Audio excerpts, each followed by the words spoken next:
When people hear the word Obeah, their body tightens, their voice drops.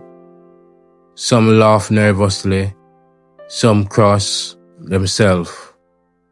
Because for generations we were taught to fear it. But fear often comes from misunderstanding, and misunderstanding grows when we stop listening. And I'm very guilty of that.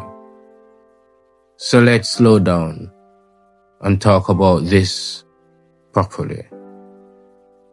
Obeah did not begin as something dark. It did not begin as something evil.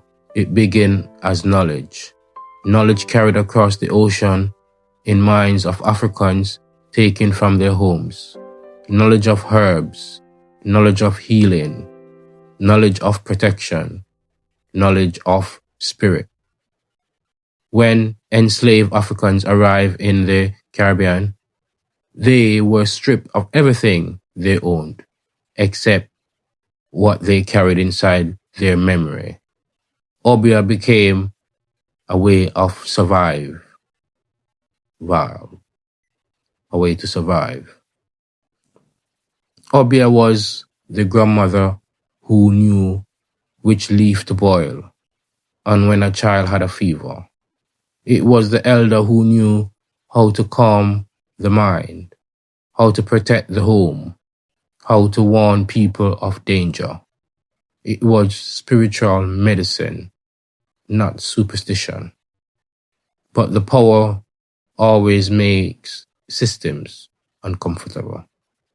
And anything that gave enslaved people strength, confidence, or unity was seen as a threat. So fear was planted. Colonial laws were written to criminalize Obeah, not because it was harmful, but because it was powerful. If a people believe they were protected, they become harder to control. So Obeah was called evil. All the practitioners were punished. Stories were twisted, and fear replaced misunderstanding. That fear stayed with us. Then came revival. Revival is often misunderstood too. It's a blend with African spirituality with Christianity. Drum, movements, chanting, prayer, spirit, body, and community working together. Revival was not chaos. It was order through spirit. It was a place where people released grief and found strength and felt connected to God, to ancestors, to each other. But then again, anything that allowed Black people to gather, to express themselves freely, to heal together, was viewed with suspicion. So revival was mocked, labeled backwards, called confusion, but the people kept it alive. And then there is ancestral spirituality. This one made many people uncomfortable because somewhere along the way, we were told that remembering ancestors was wrong. But ancestors are not worshipped. They are honored. They are memory. They are our guidance. And they are our history with a heartbeat. Every culture honors its ancestors.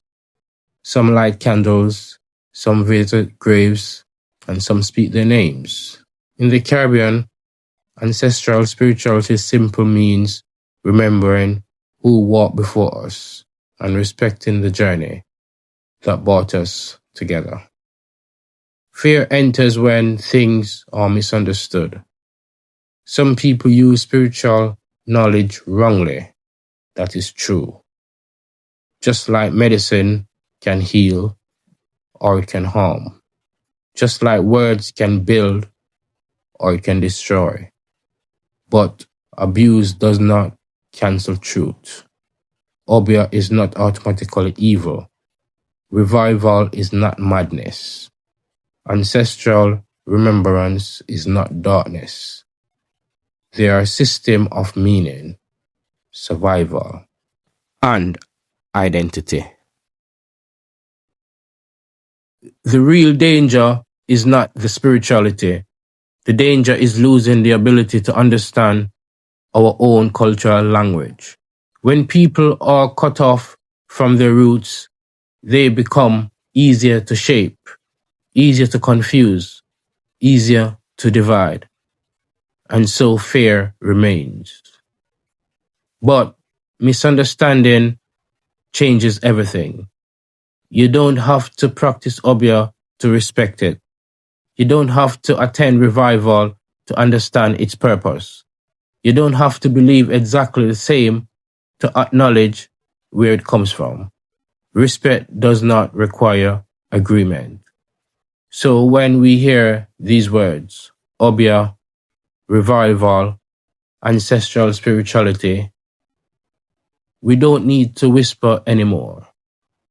We can speak calmly, clearly, and honestly. But because these traditions are not about fear, they're about survival. They're about healing. They're about connection.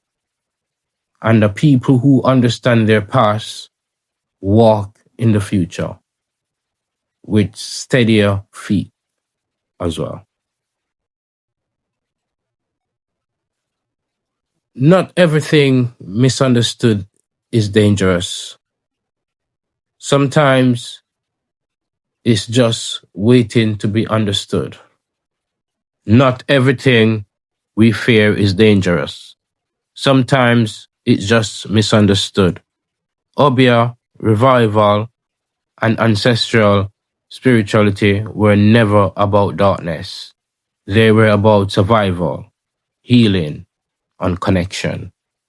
We don't have to practice them to respect them. We just have to understand where they came from. Just because when a people understand their roots, they stand firmer in the world, and fear loses its power.